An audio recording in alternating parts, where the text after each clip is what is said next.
Orang terkaya di dunia, Elon Musk, ditanya apakah dia percaya ada pencipta.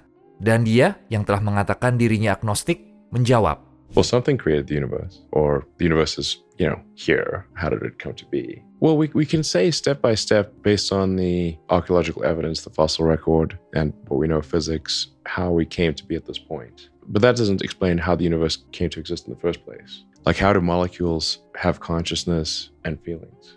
Ternyata dia sedikit bingung ketika menemukan bahwa ada kesadaran. Adanya kesadaran membuktikan bahwa ada sesuatu yang melampaui materi, yang kita sebut metafisika. Istilah metafisika ini adalah sesuatu yang para ateis dan agnostik tidak ingin akui. Kalau menerima metafisika, mereka membuka pintu untuk menerima banyak hal yang mereka tolak. Menurut mereka, jika mereka membuktikan tidak ada yang abstrak dan bersifat metafisika, mereka dapat menjelaskan segalanya dengan materi. Jadinya akan seolah Tuhan tidak ada. Tapi seiring terungkapnya keberadaan hal-hal abstrak, gagasan keberadaan Tuhan semakin jelas, semakin masuk akal. Itulah sebabnya mereka tidak mau menerima itu. Dengan kata lain, jika Elon Musk menerima adanya kesadaran, dia harus menerima pencipta, yang membuatnya menjadi teis, walaupun tidak secara langsung menjadikan dia muslim. Dia jadi percaya Tuhan. Pernyataan penting yang kedua adalah, Somehow went from a bunch of hydrogen gas to complex molecules, and then an assemblage of complex molecules like ourselves that can feel and talk and think. So, I mean, just if you leave hydrogen out long enough, it starts talking to itself, basically. That's what happened here. So where along that path from a bunch of hydrogen molecules to humans, where did consciousness start? Singkatnya, dia bilang bagaimana molekul dari atom nirsadar berkumpul dan membentuk makhluk sadar seperti kita. Kapan ini terjadi? Sejak mulainya sejarah manusia? Kapan kita diberikan kesadaran ini? Ada dua skenario mengenai awal kehidupan. Pertama, ada pencipta yang melampaui materi dengan kekuasaan tanpa batas, yang menciptakan alam semesta dan kita dari ketiadaan. Skenario kedua, dalang dibalik penciptaan semua materi, ya materi juga.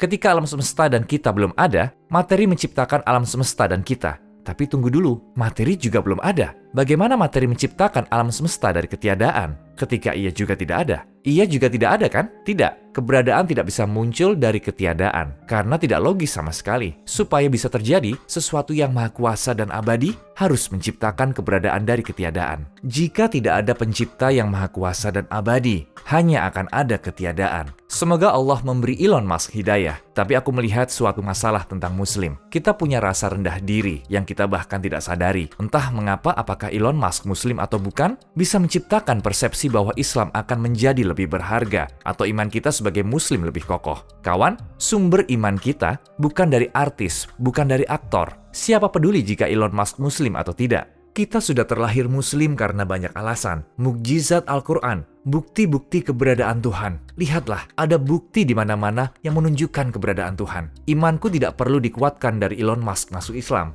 Aku tidak tertarik dengan seseorang yang menyusuri jalan, menyalakan lilin ketika matahari sedang bersinar. Atau sebaliknya, jika dia tidak masuk Islam atau mengkritik Islam, tidak akan melemahkan imanku. Aku tidak beriman karena dia. Contohnya, ada fenomena seperti Mel Gibson masuk Islam. Masya Allah kawan, Masya Allah Islam berkembang. Ada berita di mana-mana. Ketika ditelusuri ternyata palsu. Kemudian kekecewaan. Siapa peduli tentang Mel Gibson? Aku tidak beriman karena dia. Sebagai Muslim, kita bukan orang biasa. Orang biasa menerima kata-kata seorang profesor tanpa bertanya-tanya, namun tidak mendengar kata-kata seorang pedagang. Walaupun benar, tapi orang yang mencari kebenaran, apakah sumbernya pedagang atau tukang bersih-bersih, kalau mereka berkata benar, mereka akan menerima itu. Kita harus peduli pada agama kita sendiri, iman kita sendiri. Kejadian itu bisa membuat kita senang. Oke, tapi itu tidak penting. Semoga Allah memberi Elon Musk hidayah. Hidupnya akan berakhir sebelum dia menemukan rumus untuk hidup di luar angkasa. Walaupun dia menemukan rumus untuk hidup di luar angkasa, secara ilmiah kita tahu bahwa ada akhir bagi dunia dan angkasa. Terakhir, karena ada kesadaran, ada pencipta. Kenapa pencipta itu memusnahkan kita setelah kita mati? Jika kematian berarti ketiadaan, kenapa begitu banyak keberadaan di mana-mana? Ngomong-ngomong, jika Elon Musk menonton video ini, aku menyarankannya menjelajahi luar angkasa dan juga menjelajahi lebih jauh